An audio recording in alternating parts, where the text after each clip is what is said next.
ሰነፉ ልጅ። አንድ ቀን በትንሽ መንደር ውስጥ ዮሐንስ የተባለ አንድ ሰነፍ ልጅ ከእናቱ ጋር ይኖር ነበር። በጣም ሰነፍ ስለነበረ ጣቱን እንኳን ማንቀሳቀስ አይችልም። እናቱ የቤት ሰራተኛ ሆና ራሷንና ልጇን ትጠብቅ ነበር። ሰዎችም ሰነፉ ዮሐንስ እያሉ ይጠሩት ጀመር። የዮሐንስ እናትም በጣም ተበሳጨች፣ ስለ ልጇም ተጨነቀች። አንድ ቀን በጣም ታመመች። ትኩሳት ይዟት ነበር። ለ2 ቀን ከአልጋዋ መነሳት ስላቃታት ስራ ልትሄድ አልቻለችም። ልጇንም እሱ ሰርቶ ካላመጣ የሚበሉት እንደሌለ ነገረችው። ሰነፉ ዮሐንስ በመጨረሻ የእናቱን ጤንነትና ድህነታቸውን ተረዳ። ለእናቱም አንድ ነገር እመጣለሁ ብሎ ቃል ገባ። ከዚያም ስራ ፍለጋ ጀመረ። ለአንድ ገበሬ እርሻው ላይ እንደሚሰራለት ቃል በመግባት ስራ ጀመረ። ዮሐንስም ቀኑን ሙሉ ሰርቶ 100 ብር ተከፈለው። ዮሐንስም አመስግኖ ብሩን ይዞ ወደ ቤቱ ሮጠ። ነገር ግን ወደ ቤቱ እየሮጠ ሲሄድ ብሩ ከእጁ ሲወድቅ አላየውም ነበር። ዮሐንስ ብሩን ሲያይ እንደጠፋ አየ። ቢፈልግ ገንዘቡን አጥቶ አዝኖ ወደ ቤቱ ገባ።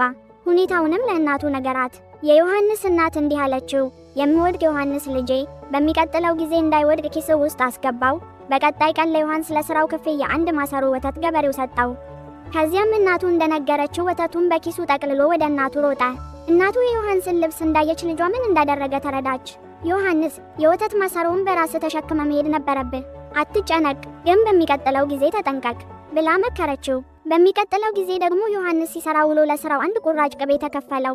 ዮሐንስ ተደሰተና እናቱ እንደነገረችው የቅቤውን መጠቅለያ በራሱ ላይ ተሸከመ። ፀሐያማና በጣም ሞቃት ቀን ስለሆነ ቅቤው ላዩ ላይ ቀለጠ። ዮሐንስ ቅቤው በሙሉ እንደቀልጠ ለእናቱ ነገራት። እናቱን ቅቤውን በእጁ ይዞ መሄድ እንደነበረበትና በሚቀጥለው ጊዜ እንዲያስተካክል ነገረችው።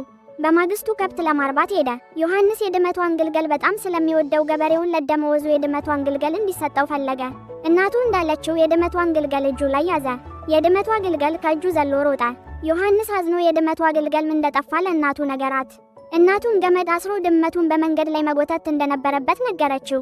ለ2 ቀናት እንደገና ወደ እርሻ ሄዶ ሲሰራ ቆይቶ አንድ ትልቅ የስጋ ቁራጭ ተሰጠው። ስጋውንም በገመድ አስሮ በመንገዱ ላይ ጎተው። ስጋውን ስለተበላሸ እናቱ ምንም ነገር ማድረግ ስለማያውቅ ጮኸችበት። ትንሽ ቆይታም ስጋውን በትከሻው መሸከም ነበረብህ ብላ አጽናናችው። ዮሐንስ ለሥራ በቅርብ ወዳለ ከተማ ሄዶ ከሳምንት በኋላ ወደ ቤቱ ተመለሰ። ለድካሙ ዋጋ አህያ ተሰጥቶት ነበር።